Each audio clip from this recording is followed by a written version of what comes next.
The clock on the kitchen wall said 2:14 p.m., and I could hear the Hummels rattling in the china cabinet every time Lily's friends stomped through the living room. I was arranging the cupcakes on a tiered stand when Margaret said, "I took the liberty of picking something up from that grocery store on Fifth. The cake you ordered was too small." She set a white box on the counter. The label said Baker's Best. "It has the good buttercream," she said. Not that artificial nonsense. Lily came in, and I remember the exact hum of the refrigerator compressor because it stopped right when Lily lifted the plastic lid and said, "Mom, who got walnuts?" I didn't answer because I was already looking at the crumbs on Margaret's hand. Then Lily picked up a fork and took one bite, and the fork hit the plate, and she said, "I'm allergic to walnuts," but her mouth was already swelling. Michael walked in as I was pulling the car keys off the hook, and he said, "What happened?" And Margaret said, "She didn't mean it like that." I drove 30 miles over the speed limit, and Michael didn't say a single word. He sat in the passenger seat with his phone in his hand, scrolling something, checking something, doing whatever men do when they don't want to look at the woman who just poisoned their kid. Lily was in the back with her lips the size of hot dogs and her throat making a sound like a deflating pool raft. I hit the horn at a minivan that didn't move fast enough, and Michael said, "Jesus, Elena, watch the road." That was the first thing he said. Not, "Is she breathing?" Not, "What the hell happened?" Watch the road. I didn't answer because I was counting the seconds between Lily's breaths, and I knew the number was getting smaller. The ER took 45 minutes to get her stable. 45 minutes of a nurse asking me about ingredient lists, and I kept saying I didn't order the cake, I didn't bring the cake, I didn't even know about the cake until it was already on the counter. Margaret had texted Michael at 2:07 p.m. I saw the message when I pulled his phone out of his jacket pocket to find my insurance CA road. It said, "Surprise. Picked up a little something. She'll love it. She'll love it." Lily had a known tree nut allergy since age 2. Margaret had been reminded in person at least 70 times. The ER doctor asked if there was any chance Lily had outgrown it, and I said no, and Michael said, "Well, it's been a while since we had her tested." That was the second thing he said. I looked at him, and he looked at me, and in that look I saw something I'd been ignoring for years. We got home at 10:47 p.m. Lily was asleep in her own bed with an EpiPen on her nightstand and a prescription for steroids on the counter and a face that still looked like she'd been stung by a whole hive. I went into the kitchen, and the Baker's Best box was still there, crumpled on the side of the trash can. Margaret had left at some point. Michael had driven her home. He said she was upset. He said she meant well. He said she was getting older and forgetful. He said a lot of things while I stood there with the box in my hand and looked at the ingredient label. May contain traces of tree nuts. Not even hidden. Right there. Black letters on white. I took his phone out of his jacket again. He was in the shower.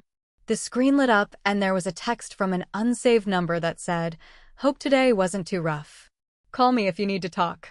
The timestamp was 8:02 p.m. While Lily was still in the ER. While the doctor was asking if I had the cake receipt. While Michael was standing in the hallway saying, "Watch the road." I wrote the number on the inside of my wrist with a pen from the junk drawer and put the phone back. I waited until the nurse stepped out to check the time on Michael's phone. The number belonged to a physical therapist named Brooke Halstead. I found that out at 6:12 a.m. the next morning, sitting in my office with a cup of coffee that went cold before I finished the first sip. I had her full name from a reverse phone lookup, her practice address from a quick CRCH, and her photo from her clinic's website. She was 31, according to her bio, with blonde hair pulled back in a ponytail and the kind of smile that said she'd never been told she was too much. She specialized in sports rehabilitation and worked out of a clinic 3 blocks from Michael's office. I sat there for 20 minutes looking at her face and trying to figure out if I'd ever seen her in person. I had. She'd come to the house twice. Margaret's physical therapist. Margaret had a hip replacement 2 years ago, and Brooke had been the one doing home visits. I remembered her now. She'd been polite, professional, called me Mrs. Pierre, complimented the kitchen renovation. Michael had been home both times. He'd left work early to help with Margaret's appointments. I'd thought it was sweet. I'd thought it was something a good son would do. The first thing I did was call my lawyer. Her name is Rachel, and she's been my friend since we were both in our 20s, running businesses on the same strip of storefronts before I pivoted to catering and she pivoted to family law. I told her what I needed and she said, "Elena, are you sure?" And I said, "I've never been more sure of anything." She sent me a document that afternoon. A financial affidavit. A list of every account, every investment, every property deed, every CAR title, every credit card statement Michael had ever touched. I sta root filling it out that night, sitting at the kitchen table while Michael watched the news in the living room and Lily slept upstairs. I didn't say anything to Michael. Not that first week. Not the second. I let him think I was grieving the cake incident. I let him think I was tired from work. I let him think whatever he wanted to think, because the more comfortable he was, the more he left his phone on the nightstand. I checked it every night. The texts were brief, coded, things that could be explained away if I'd been the kind of wife who asked questions. Running late. Can't do tomorrow. Miss you. Nothing explicit. Nothing that couldn't be denied. But the pattern was undeniable. Twice a day, sometimes 3 times. Morning. Afternoon. Occasionally late at night. Margaret called on the 3rd day. She wanted to apologize. That was her word. Apologize. She said she'd just been trying to do something nice, and she was so sorry about what happened and she hoped I could forgive her. She said all of this in the same voice she used to tell me the china pattern I picked was a little busy and the flowers at my wedding were an interesting choice. I said I forgave her and she said she knew I would. That was the first thing she said that made me want to scream. She knew I would. She knew because I'd spent 23 years forgiving her every single time. The time she told Lily my king was just fine. The time she gave Lily a necklace with her own birthstone and said the one I'd picked was too modern. The time she moved the furniture in my living room while I was at work because it just needed a woman's touch. I didn't scream. I hung up and called Rachel and asked if there was anything I could do about the financial records before Michael noticed. Rachel said I could take up to 50% of any joint account without needing his permission. She said I should wait until I was ready to file. She said timing mattered more than evidence. I said okay and wrote down everything she told me and put the notebook in the back of my closet behind my winter boots. The 4th night, Michael fell asleep early. I took his phone and scrolled back through the last 6 months of text messages. The ones from Brooke were marked with a heart emoji and saved under the name B. Halstead. The ones from Margaret were there too, dozens of them, and in one of them Margaret wrote, "She doesn't deserve you." Michael didn't respond to that one. But he didn't delete it either. I read it 3 times and then I went into the bathroom and sat on the floor with the shower running so he wouldn't hear me. I didn't cry. I think I was past crying by then. I sat there and let the shower steam up the mirror and thought about the first time Michael's mother told him I was too ambitious. We were engaged. I was sta rooting the business. Margaret had said, "Are you sure you want to marry a woman who'll never have time for you?" And Michael had laughed it off. He'd said, "She'll be fine." Not, "I believe in her." Not, "She's incredible." Just, "She'll be fine." I remembered that, and I remembered the way I'd smiled and pretended it was a joke. The phone records showed a call at 10:47 p.m. the night of Lily's birthday. While I was driving home from the hospital. While Lily was in the back seat with her throat closing. Margaret had texted Michael at 2:07 p.m. about the cake. Brooke had texted him at 8:02 p.m. Between those 2 messages, he'd talked to his mother, talked to his girlfriend, and said maybe 2 full sentences to me. I turned off the shower and dried my face and went back into the bedroom. Michael was still asleep. His phone was still in my hand. I opened Brooke's number and memorized it, and then I deleted the call log of the last 6 months from his phone. Every single one. He wouldn't notice until he went looking for something. And when he went looking, he'd find nothing. She was the one who had been coming to our house for months. I didn't delete the photos. I saved them. Every screenshot of every text message, every call log, every calendar or entry that said PT with a heart next to it. I saved them to a folder on my laptop called Recipes, and I backed them up to a cloud account Michael didn't know existed. I did that at 2 a.m. on a Tuesday while he snored next to me. Then I went downstairs and made myself a cup of tea and sat in the dark and thought about what I was going to do. The second week, I sta route taking notes. Not about the affair. About money. About how much we had, how much we owed, how much Michael had been transferring out of our joint savings into an account I'd never seen. I found the account number on a statement he'd left in his briefcase. He'd been moving money for 8 months. Not huge amounts. Not enough to trigger an alert. But consistent. $2,000 RS a month. $24,000 RS over the AR.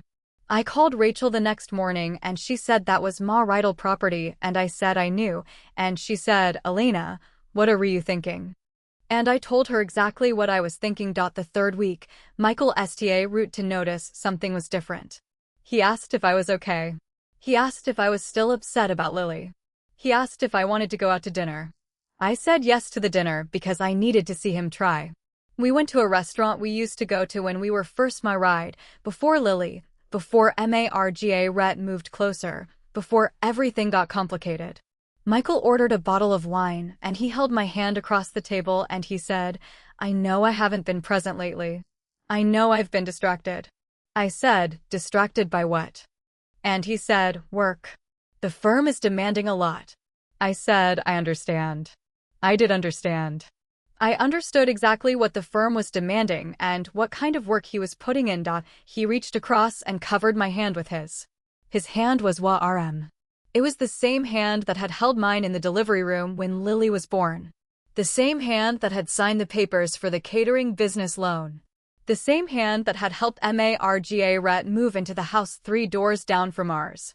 I looked at his hand and I thought about all the other hands it had touched, and I didn't pull away. I let him hold it because I needed him to think everything was fine. On the way home he said, I think we should get a therapist.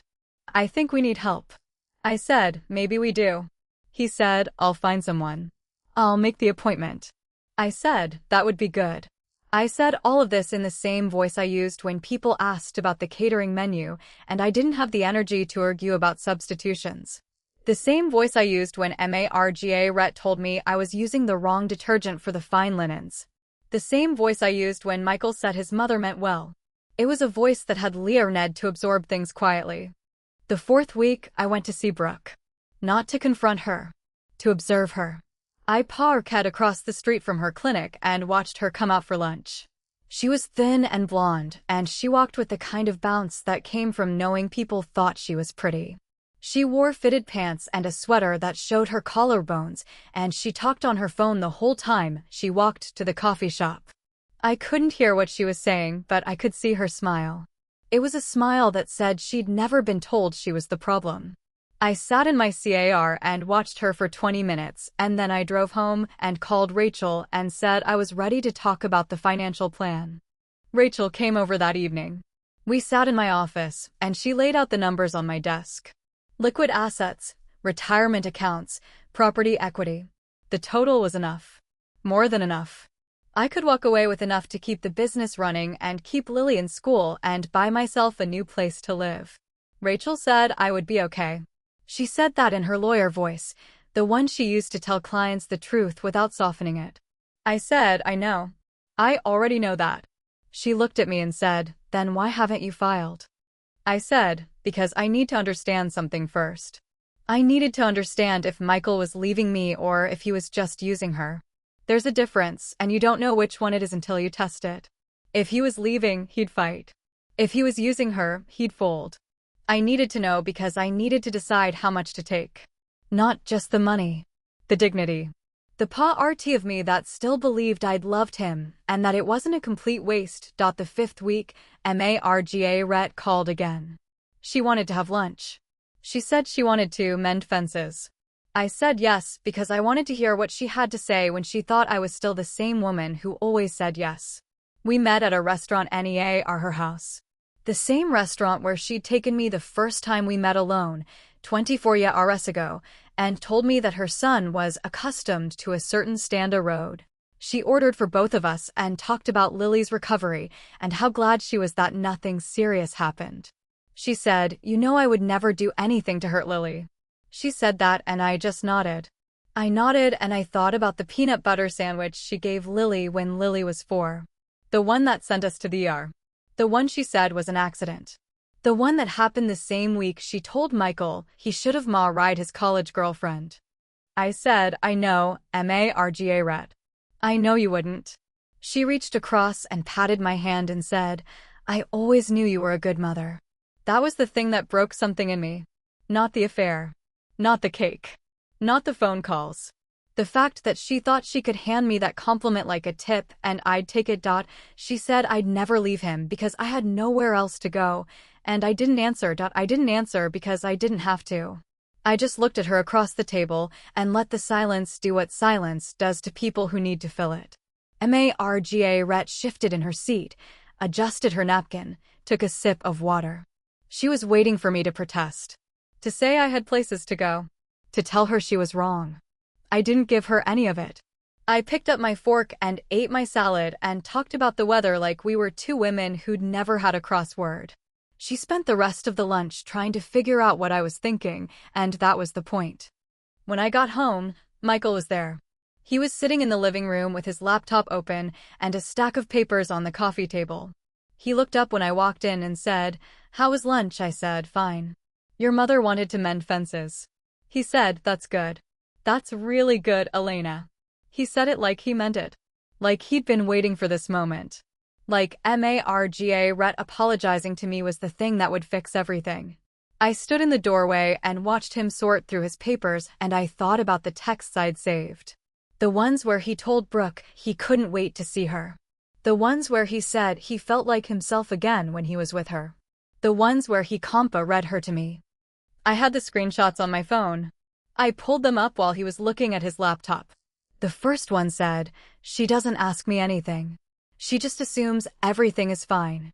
The second one said, "I'm tired of being the person who has to apologize for everything." The third one said, "You make me feel like I'm not the bad guy." I closed the phone and put it back in my pocket. He didn't even look up. That night I called Rachel and told her I wanted to see the office. She said, "Which office?" And I said, "Yours. I want to know where I'm going to sign the papers." She gave me the address, and I drove over the next morning.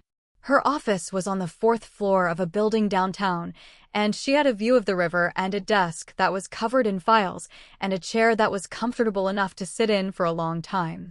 She asked me if I was ready, and I said, "I want to see the papers." She pulled them out. The petition. The separation agreement. The financial disclosure. The custody arrangement for Lily. The spousal support calculations. I read every page and I asked questions about every line, and she answered them all without blinking. Rachel said, "The grounds irreconcilable differences. We don't have to mention the affair." I said, "I want to mention it." She said, "That's how writer. That means discovery. That means depositions. That means you have to prove it." I said, "I can prove it." She looked at me and said, "Elena, that means he gets to defend himself. He gets to say it was a mistake. He gets to try to win you back in court." I said, "I know. I want him to try. I wanted him to try because I wanted to watch him fail. I wanted to watch him explain to a judge why he'd been sending money to his girlfriend while his daughter was in the ER.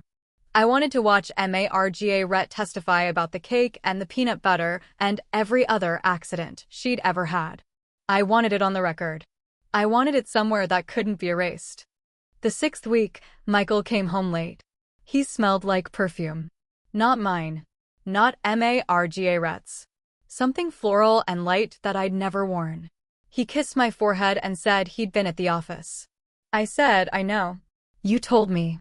He went upstairs to shower, and I went into his study and opened his briefcase. The receipt was in the side pocket.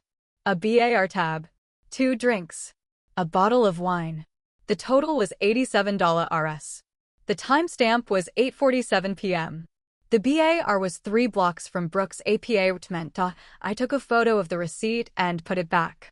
Then I went into the kitchen and opened the drawer where I kept the recipe notebooks, and I pulled out the folder I'd sta root. It had the phone records, the screenshots, the financial statements, the receipt, and a printout of Brooke's clinic website with her photo circled. I counted the pages. There were 43 of them. I added the new receipt and closed the folder and put it back in the drawer. Lily came downstairs at midnight and asked me why I was still up. She'd recovered from the cake incident, but there was something in her eyes that hadn't been there before. A wariness. A watchfulness. I said, I'm just going over some work things. She said, Mom, is everything okay with you and Dad? That was the first time she asked me directly. I sat down at the kitchen table and she sat across from me and I said, Your father and I are going through something. But I want you to know that none of it is your fault. None of it has anything to do with you. She said, I know. But you're different. You're quieter. She was right. I was quieter because I was thinking. I was planning. I was building a wall brick by brick, and I didn't want her to see it before it was finished. I said, Lily, if I ever asked you to come with me somewhere, would you come? She said, Where? I said, I don't know yet. But would you? She looked at me for a long time and then she nodded. She didn't ask why. She didn't ask where. She just nodded, and that was when I knew she'd seen more than I'd given her credit for. The 7th week, Michael said he wanted to talk. He said, I think we should go on a trip.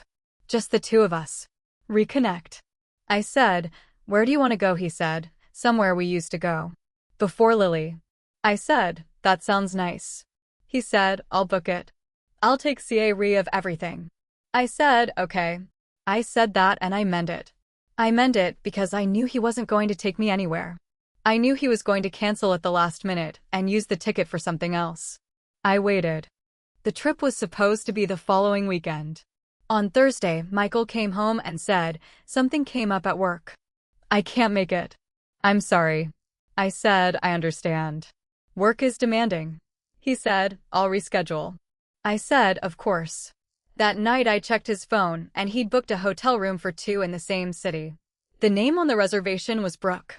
I screenshot it and added it to the folder. The lawyer asked me what I wanted, and I said the same thing Marga Rhett just told me I couldn't have. Rachel had me meet her at the office on a Tuesday morning. She laid out the final version of the petition and I signed it. Every page. Every initial. Every line where I had to confirm I understood what I was doing. I signed my name and I dated it and I pushed it back across the desk.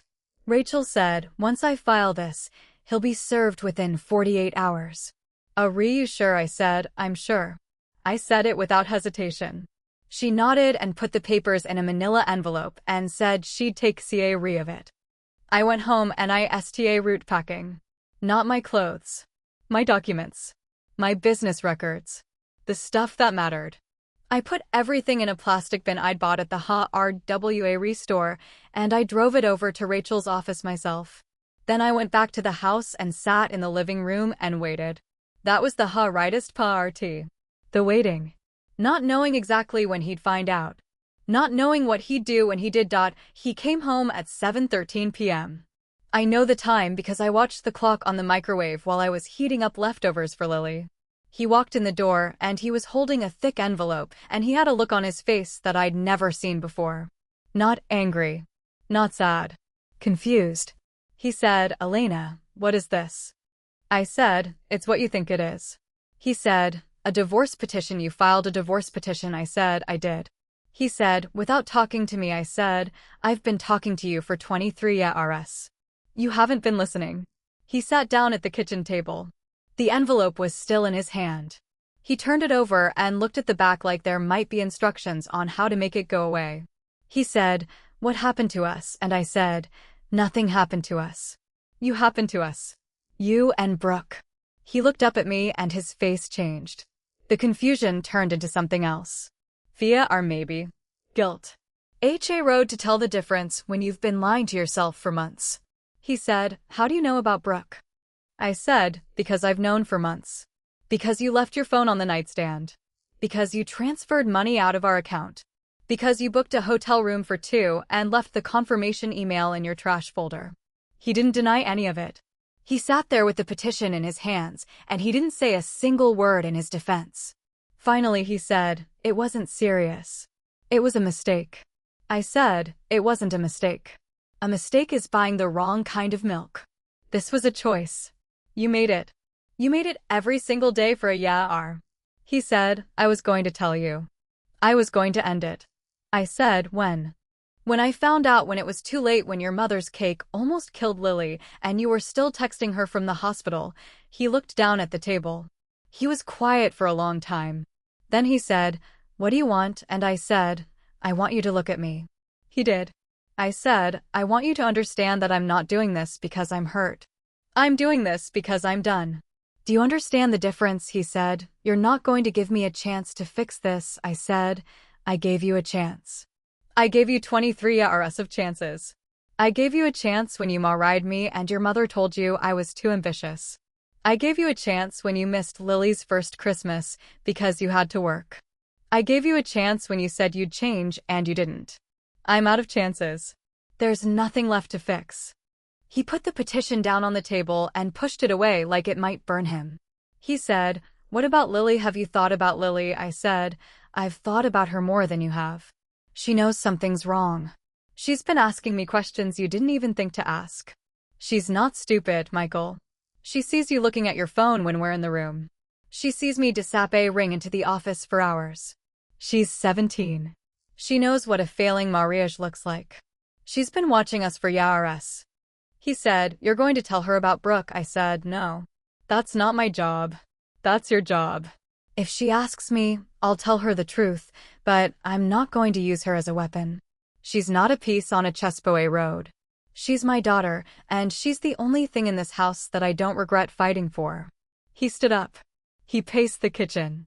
He ran his hand through his hair and looked at the ceiling and said, I can't believe you did this without telling me. I can't believe you didn't give me a chance. I said, you didn't give me a chance when you married me and you didn't mean it. You didn't give me a chance when you made me the third person in our marriage. You didn't give me a chance when you let your mother treat me like I was temporary. There was never a chance. There was just you, taking and me, pretending you weren't. He stopped pacing. He stood in front of me and he said, what are you going to tell people? What are you going to say to your clients, to your family? I said, I'm going to tell them the truth. My husband had an affair. My husband's mother gave my daughter a cake she knew she was allergic to. My husband chose his mother and his girlfriend over his wife and his child. And then he had the nerve to ask me what happened. He said, that's not all true. It's not that simple. I said, it is that simple. You made it that simple. Every time you chose her over me, you made it simple. Every time you defended her when she was wrong, you made it simple. Every time you said she meant well, and you meant she could do no wrong, you made it simple. There's no complexity here. There's just a man who stopped being a husband a long time ago and a wife who finally stopped pretending. He sat down again. He looked older than he had that morning. He looked like someone who'd just realized he'd lost something he'd taken for granted. He said, I never meant to hurt you. I said, that's the worst part. You didn't mean to. You just didn't see enough not to. The meeting with the lawyer was the next day. Michael came. He sat across from Rachel, and he answered her questions. He didn't fight. He didn't contest. He just signed the papers she put in front of him. The separation agreement. The custody arrangement. The financial division. He signed every single one. I watched him do it. I watched his hand move across the page. I watched him not even read the fine print. I thought about all the time I'd spent reading it. All the time I'd spent preparing. All the time I'd spent making sure I knew exactly what I was getting into. When it was over, we walked out of the building together. He stopped on the sidewalk and said, are you coming home? I said, not tonight. He said, where are you going? I said, somewhere I can breathe. He said, is there anyone you want to talk to? I said, I've been talking to myself for months. That was the only conversation that mattered. I got in my car and drove to the apartment I'd rented. It was small. It was a 2-bedroom on the other side of town. Lily's room had a window that faced east and a closet that was big enough for her clothes. I'd already moved some of her things in while Michael was at work. I sat in the living room and looked at the furniture I'd chosen, and I thought about how strange it was to have a place that was entirely mine. No Michael. No Margaret. Just the furniture I'd picked and the walls I'd chosen and the silence I'd been craving for years. He called me that night. He said, I know you're angry. I know you think you need to do this. But please, just think about us. Think about what we had. I said, what we had was never as good as what you had with her. You made that clear. He said, I'm sorry.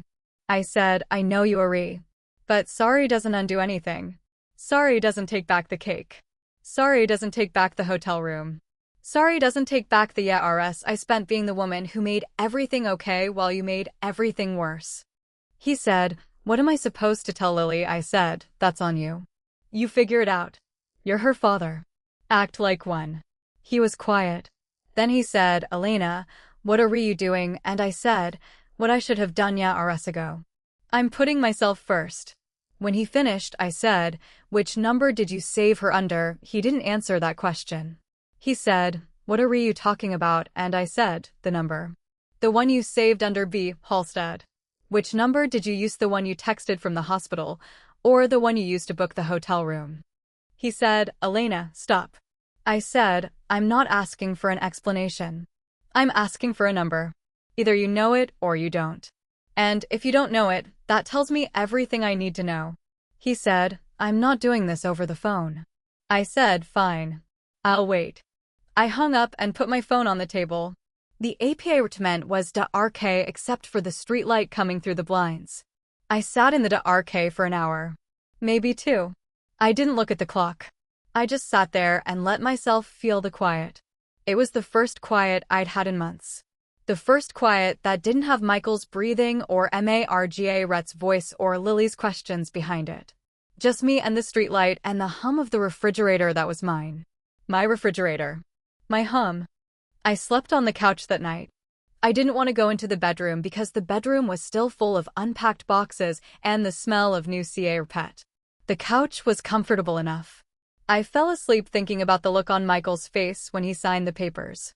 Not sad. Not angry. Just tired.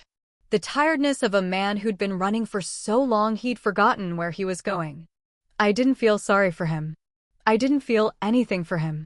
That was the strangest part 23 years of marriage, and I looked at him, and I saw a stranger. A stranger who'd been sleeping in my bed and eating my food and using my daughter as an excuse to stay. The next morning I went to work. Elena's table had a catering event that afternoon and I needed to be there. I needed to be in the kitchen with my staff, chopping vegetables and checking temperatures and making sure the salmon was kegged correctly. That was where I belonged. Not in a lawyer's office. Not in a rental apartment. In a kitchen. With people who relied on me. With people who knew exactly what I was capable of. My sous chef, Gina, asked me how I was doing. I said, fine. She said, you don't look fine. I said, I'm getting divorced. She said, I know. Everybody knows. I said, how does everybody know? She said, Michael called the shop yesterday. He wanted to know if you'd talked to anyone about it. He said he was worried about you. I stopped chopping. I put the knife down and I said, he called my business. Gina said, he called me. He said he was trying to reach you and you weren't answering. I said, I didn't answer because I didn't want to talk to him. Gina said, I know. I told him you weren't here. I told him you were out of town. I went back to chopping. I chopped faster. I chopped through the carrots and the celery and the onions and I thought about what Michael had done. He'd called my business. He'd used my staff to get to me. He'd made me look like the unstable one.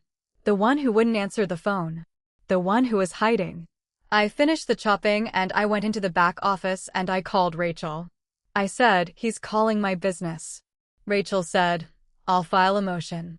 He's not supposed to contact you through third parties. I said, I don't see about the motion.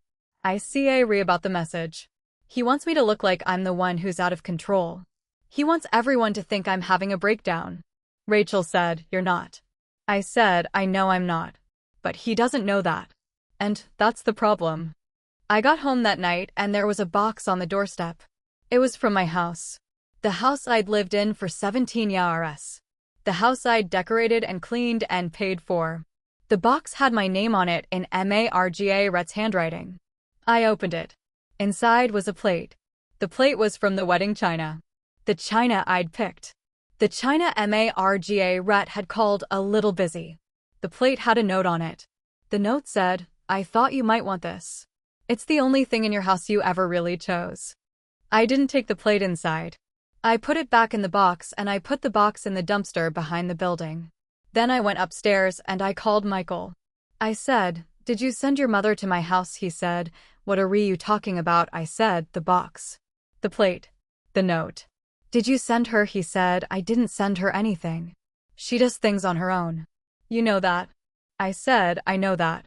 But I also know you told her where I live." He said, "She asked." I didn't think it was a secret. I said, "Everything about my life is a secret from her now. You need to understand that. She doesn't get to know where I am.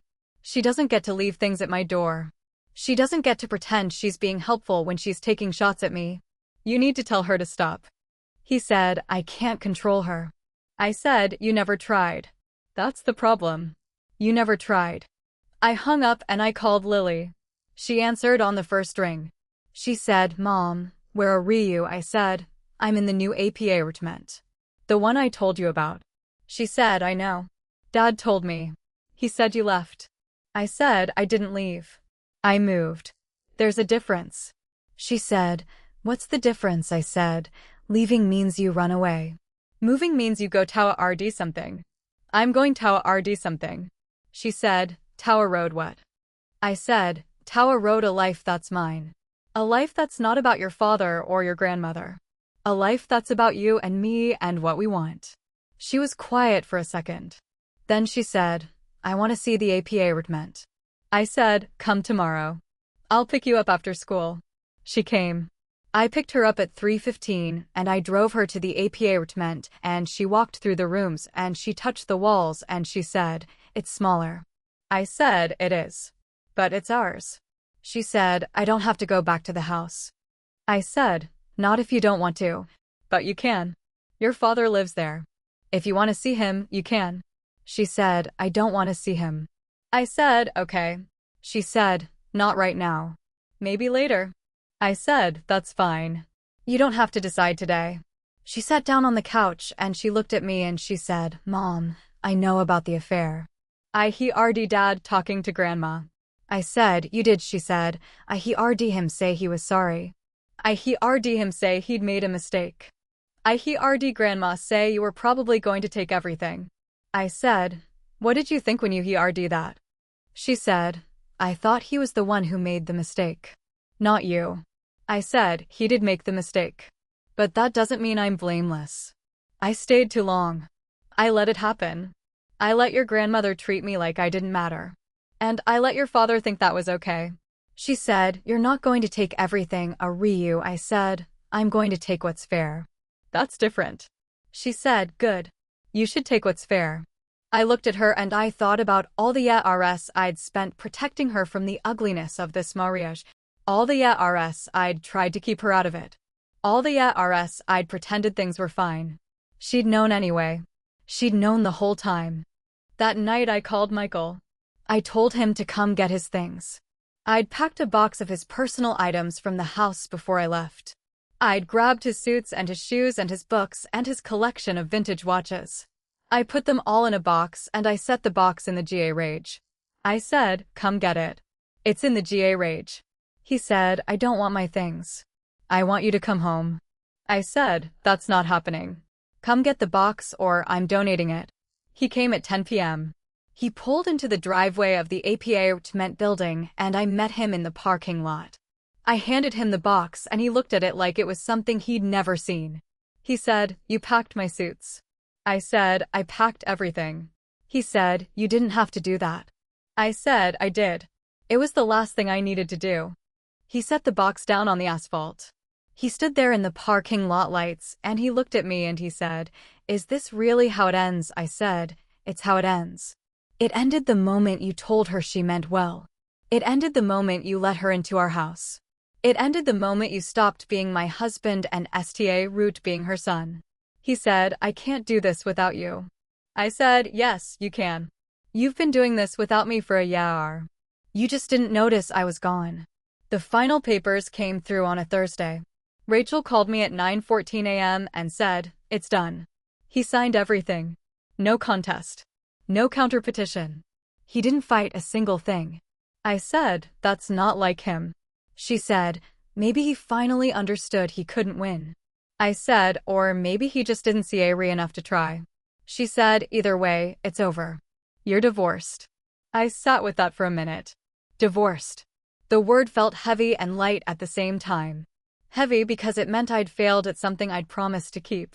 Light because it meant I didn't have to keep it anymore. I said, thank you, Rachel. She said, you did the work. I just filed the papers. I hung up and I sat at the kitchen table in my new APA apartment. The kitchen was small and the table was smaller, but it was mine. Everything in that room was mine. The plates I'd picked. The cups I'd picked. The coffee maker I'd bought with my own money. I looked at the coffee maker and I thought about the first time I'd used it. It was the morning after I signed the petition. I'd made coffee and I'd drunk it in the quiet, and I'd thought about how nice it was to not have to make someone else's cup. How nice it was to just make one and drink it while it was hot. Lily came out of her room at 10 a.m. She'd been sleeping later than usual. I think the move had tired her out. I think she was processing. She sat down at the table and she said, "Is it done?" I said, "It's done." She said, "How do you feel?" I said, "I feel like I'm standing on the other side of something." She said, "Does that mean we can stop talking about it?" I said, "It means we can start talking about something else." I made her breakfast. Eggs and toast. She ate it slowly, and she told me about her plans for the summer, and she asked me if I'd be working a lot, and I said yes, but I'd be home more. She said, "More than before." I said, "More than before." She said, "Good. I missed you." I said, "I missed me too." The week after the divorce was finalized, I had to go back to the house. The big house. The one with the Hummels in the china cabinet and the kitchen I designed and the living room Marga Rhett had already arranged. I had to go back to pick up the rest of my things. The things that were legally mine. Rachel had arranged for a moving crew to come on Saturday. I was supposed to show up and point at what I wanted, and the crew would take it, and I'd never have to step foot in that house again. That was the plan. That was a good plan. I drove over at 8 a.m. The house looked the same from the outside.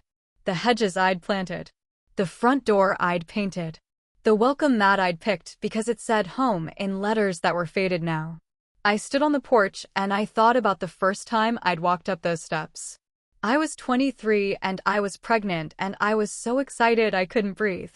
I'd thought that house was going to be my life. I'd thought I was going to fill it with memories and laughter and children and grandchildren. I'd thought wrong. I unlocked the door and I went inside. The living room was empty. No furniture. No pictures on the walls. No rugs on the floor. The moving crew had already taken Michael's things. He'd moved out 2 days ago, according to Rachel. He'd moved to a condo in the city. He'd left the house empty. I walked through the rooms and I saw the ghosts of everything that had been there. The couch where I'd nursed Lily. The armchair where Michael had read the news. The rug where Lily had taken her first steps. Everything was gone. Everything except the Hummels in the china cabinet. Marga Rhett's collection. She'd left them there. She hadn't taken them. She'd left them like a marque. A reminder. I opened the china cabinet and I took out the Hummels one by one. I wrapped them in newspaper that the moving crew had left behind. I wrapped every single one. I put them in a box and I taped the box shut and I wrote Marga Rhett on the side. Then I called the moving crew and told them to take the box and deliver it to Marga Rhett's house. I said, "Put it on her doorstep. Don't knock. Just leave it." The foreman said, "Where do you want the rest of your stuff?" I said, "I'll show you." I pointed at the things I wanted. The dining table. The painting in the hallway. The good knives from the kitchen. The rug from Lily's room. I didn't take much. I didn't want much. I wanted the things that were mine. The things I'd chosen. The things I'd paid for. The things that didn't have Michael's name attached to them. The crew finished at 1 p.m. They loaded the last box into the truck and I stood in the driveway and I watched them go. The house was empty now. Completely empty. No furniture. No Hummels. No pictures on the walls. Just the bones of the house I'd lived in for 17 years. I stood there for a long time. I stood there until the sun shifted and the shadow of the house moved across the driveway. Then I got in my car and I drove away. That night, Michael came to the apartment. He'd called ahead. He said he wanted to talk. He said there were things he needed to say. I said, come at 7 o'clock. Lily will be out. She's having dinner with a friend. He said, I'll be there. I said, okay. He knocked at 7:02 p.m. I opened the door and I let him in. He walked into the living room and he looked around. He looked at the furniture I'd brought from the house. He looked at the walls I'd painted. He looked at the pictures I'd hung. He said, it's nice. It's smaller, but it's nice. I said, it's mine. He nodded. He sat down on the couch. I sat across from him in the armchair. The room was quiet. I could hear the refrigerator humming in the kitchen. My refrigerator. My hum. He said, I don't know how to start. I said, start at the beginning. That's usually the easiest way. He said, the beginning was you. You were the beginning. You and Lily and this house and this life we built. I said, we didn't build it. I built it. You were there, but I built it. He said, I know. I know that now. I know I didn't appreciate you. I know I didn't see you. I know I let my mother treat you like you were nothing. I know I let her get away with things I should have stopped. I said, why didn't you stop her? He said, because it was easier not to. Because fighting her was harder than letting it happen. Because I thought you'd stay no matter what. I said, you thought I was permanent. You thought I was like the furniture. Something that would always be there. Something you could move around and ignore, and it would still be there in the morning. He said, yes. I thought that. I was wrong. I said, you were wrong about a lot of things. He leaned forward. He put his elbows on his knees. He looked at the floor and he said, the affair was stupid. It was the stupidest thing I've ever done. She didn't mean anything to me. She was just there. She was easy. She didn't ask me to explain myself. She didn't ask me to be better. I said, I asked you to be better. That was my mistake. I should have just let you be what you were and walked away. He said, you didn't walk away. You stayed. You stayed for years. I said, I stayed because I thought you'd change. I stayed because I thought if I was good enough, you'd see me. I stayed because I thought marriage meant staying. I stayed because I didn't know any better. He said, what changed? I said, the cake. The cake changed everything. I saw my daughter's throat closing, and I saw you look at your phone, and I saw your mother smile, and I realized I was the only one in that room who read. I was the only one who had ever read. You didn't read. Your mother didn't read. You were both just waiting for me to fix it like I always fixed it. He said, that's not true. I said, it's completely true. You never had to fix anything because I always fixed it for you. I fixed the fights with your mother. I fixed the arguments about money. I fixed the tension in the house. I fixed every single thing and you never even noticed. He sat back. He looked at me. He said, you were the best thing that ever happened to me. And I ruined it. I said, you didn't ruin it. You just didn't want it enough. And I stopped wanting it enough to fix it alone. He said, is there any part of you that still loves me? I said, the part of me that loved you is the part of me that disappeared. I don't know where it went. I don't know if it's coming back. I don't think I want it to. He said, that's the hardest thing you've ever said to me. I said, it's the truest thing I've ever said to you. The clock on the wall said 7:47 p.m. It was a clock I'd bought at a flea market. It was a clock I'd ruined myself. It was a clock that had never belonged to anyone else.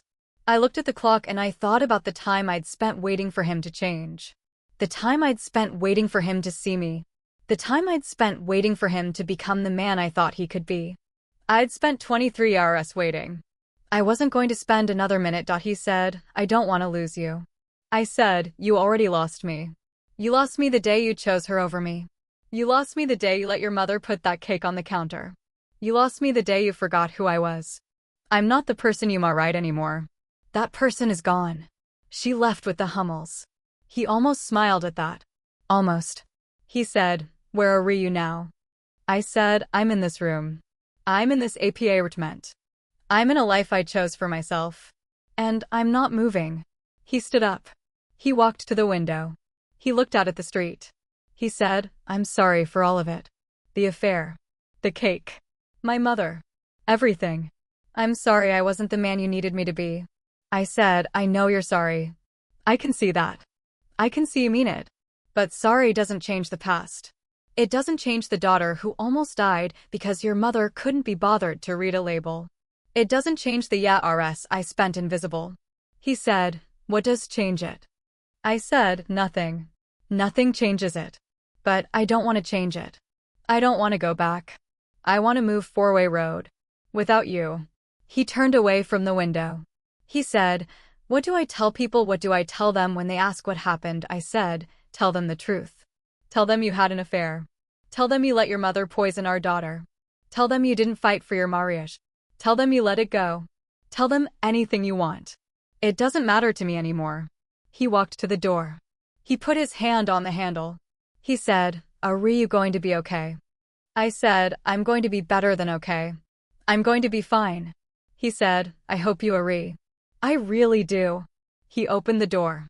He stepped out into the hallway. He turned back and he said, Elena. I said, what? He said, I'm sorry. I said, I know. I already said that. He left. The door closed behind him. I sat in the armchair and I listened to the sound of his footsteps. They got quieter and then they stopped. The elevator doors opened and closed. Then there was nothing. I got up and I walked into the kitchen. I turned on the faucet. I let the water run cold. I filled the coffee maker and I set it to brew. I stood at the counter and I watched the water drip into the carafe. It was the same coffee maker I'd bought the morning after I signed the petition. It was the same coffee maker that had made the first cup of coffee I'd ever drunk in this apartment. It was mine. I poured a cup. I sat at the kitchen table. I looked around at the walls and the furniture and the pictures. The living room was small. The couch was secondhand. The rug was new. The kitchen was cramped. But it was mine. It was mine and it was Lily's and it was the first thing I'd ever owned that didn't come with someone else's expectations attached to it. I drank my coffee. It was hot. It was perfect. I thought about what I was going to do tomorrow. I was going to go to work. I was going to chop vegetables. I was going to seek a food. I was going to make money. I was going to take care of my daughter. I was going to take care of myself. I was going to live a life that was entirely my own. That was the plan. That was a good plan. Lily came home at 9:30. She walked in the door and she said, Dad called me. He said he came by. He said you talked. I said we talked. She said, are you okay? I said, I'm fine. She said, that's what you always say. I said, this time I mean it. She sat down across from me. She looked at me. She said, you look different. I said, I feel different. She said, good different. I said, the best kind of different. We talked about her summer plans. We talked about the move. We talked about the catering business. We talked about everything except Michael. We didn't need to talk about Michael. Michael was the past. Michael was the house I'd left. Michael was the voice on the phone I didn't have to answer. Michael was the name on the papers that were already signed. Michael was gone. I finished my coffee. I washed the cup. I put it in the cubby road. I turned off the kitchen light. I went into my bedroom. I sat on the edge of my bed. My bed. The one I'd bought with my own money. The one I'd picked because it was the color I wanted and the size I wanted and no one else had an opinion about it. I looked at the bed and I thought about all the nights I'd slept next to Michael and felt like a stranger. I thought about all the nights I'd woken up and looked at the ceiling and wondered if I'd made a mistake. I thought about all the nights I'd promised myself I'd leave. And then I'd stayed. And then I'd stayed again. And then I'd stayed until I didn't have to stay anymore. I lay down on the bed. I turned off the lamp. I closed my eyes. I didn't hear Michael's breathing. I didn't hear the sound of his phone buzzing. I didn't hear Marga Rhett's voice in the hallway. I heard nothing. Just the hum of the apartment building. The sound of the city outside. The sound of the refrigerator in my kitchen. My refrigerator. My hum. I fell asleep. I slept through the night. I didn't dream about him. I didn't dream about the house. I didn't dream about the cake. I dreamed about the kitchen at Elena's table. I dreamed about chopping vegetables and plating salmon and laughing with Gina. I dreamed about Lily coming to visit me at work. I dreamed about the river. I dreamed about nothing in particular. I dreamed about the life I was going to have. The life I was already having. The life that sta root the day I left. I woke up at 6 a.m. The sunlight was coming through the blinds. It was a bright, sharp light. The kind of light that told you the day was going to be good. I got out of bed. I walked into the kitchen. I turned on the coffee maker. I poured a cup. I drank it standing at the counter. I watched the morning start. It was my morning. It was my sun. It was my coffee. It was my life. I opened the front door, and I left it open behind me.